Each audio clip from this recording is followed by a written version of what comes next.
welcome to my YouTube channel. If you guys don't know, my name is Miss Search, and today I just decided to talk about what my journey has been like, um, and talk about my journey of planning a wedding and planning a destination wedding. It's most certainly has been a challenge in itself, but a journey. And stay tuned if you want to hear more about my journey. So, okay, boom. If you guys don't know, I am getting married in December. And it's going to be a destination wedding, and it's a Caribbean wedding. And, in with any planning, you need to budget the cost. There's the obvious things: budget the cost, factor in the cost, what it would be for your guests, yourself, to stay at this resort. Decide on a resort, you and your loved to be husband or wife to be, come up with a place that means something to you both, and that you guys would, essentially want to bring family members and invite to come and share this special moment with you.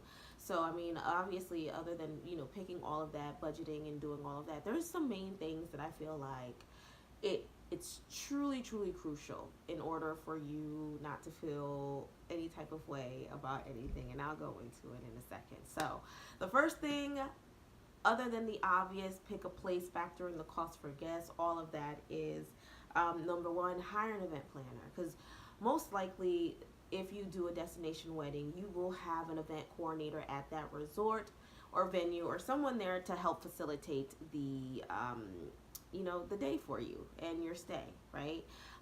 Some are separate, some just have the events department, which just focuses on just your day, and then you have the hotel, resort reservation part, where it just deals with reservations. And then there are some resorts that have both. So I guess it's depending on what you want to do, but these are the things that you need to think about, that I didn't before.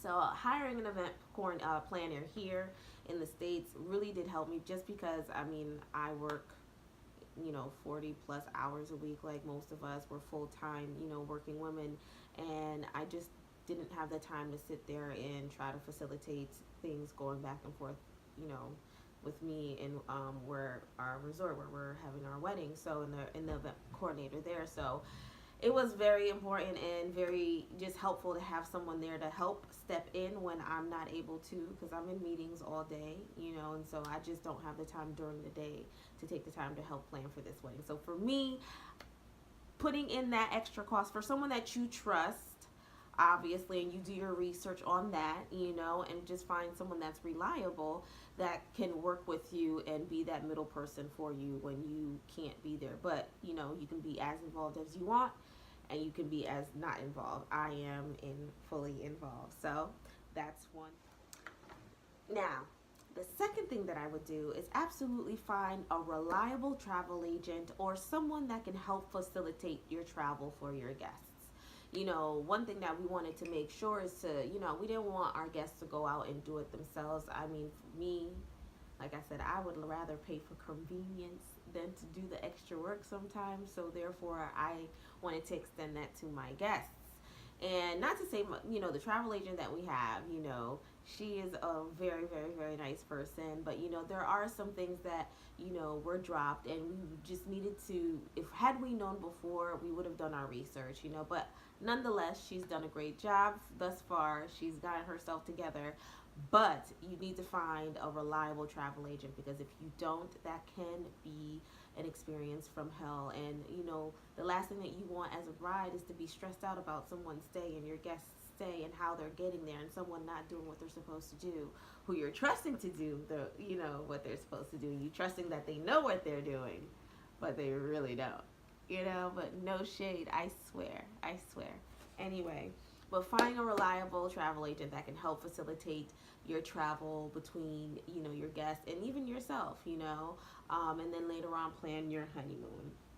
The next thing I would do is absolutely join Facebook groups. I've learned that there are, brides to be, for this particular resorts, that really gives you some insight on other people's experiences and how to try to truly get through some of the fine line tapes that I'm going to talk about, that these contracts truly have. And you know, that you necessarily didn't really factor into. So definitely join groups where you can, and where you can get like insight on different things and different ideas and different ways to do things. And these are specifically brides that are getting married where you are. So these things are out there, y'all. So please take advantage of it. And the last thing that I would truly say is, once you have everything finalized, once you know where you want to have it, and you've reached out to, you know, the representatives there at the wedding department, absolutely, absolutely, absolutely, absolutely read the contract. Okay, not skim through it, not breeze through it, not like, okay, I got this. No, truly, truly, truly read the contract, because there are a lot of fine line, fine red tape that would really dictate if you would have your wedding there or not. You know, I love the resort that where we're going to have our wedding. It's, you know, higher and more expensive, more on the higher end, a little bit more expensive, but you know, we visited, we loved it, and I've even visited a property in Cancun too, and it's just as beautiful, and their service is just as great. So you know, I understand that, but there are, if we had read the contract and understood some of these fine red tapes, I don't think we would have had it there, to be honest. To be honest, we probably would have, you know, went somewhere that wasn't as expensive and that didn't have a lot of red tape.